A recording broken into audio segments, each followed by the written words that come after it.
I'm James Weiland, Professor of Biomedical Engineering and Ophthalmology and Visual Sciences at the University of Michigan. BioElectronic Vision Lab uses electronic technology to treat blindness and vision loss. We have two main projects in that regard. We have a wearable visual aid. So this is a wearable camera system which can capture information about the world. Our lab works with computer vision as a low vision rehabilitation method. Basically, we use smart glasses and we take in the environment and we help individuals with tasks such as crossing the street. It's almost like a personalized GPS system. We have an implanted retinal prosthesis, which is an electronic device that stimulates the visual system and creates a sense of light in people who have lost the ability to see.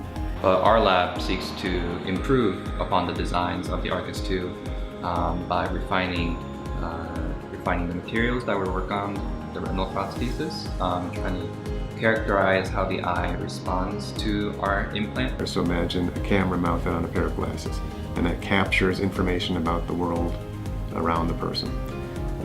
That information is processed and converted into an electronic signal which is sent wirelessly to this implant. This implant is able to receive that wireless information via this radio frequency coil right here. And then inside the silver case there's a set of electronics which take the information from here, from this coil that it's received, and convert that into a pattern of electrical stimulation pulses which are applied to the retina via this microelectrode array. This is a device that's going to be implanted in someone's eye. It's electrically active, so we want to be sure that when we electrically stimulate, we don't damage the retina.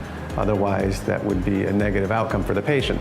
So we use this system here, it's called optical coherence tomography, in order to make that assessment. This is a picture through a dilated pupil where you can see an electrode, barely see an electrode here within this green box. That's our area of interest, so that's where we're electrically stimulating the retina.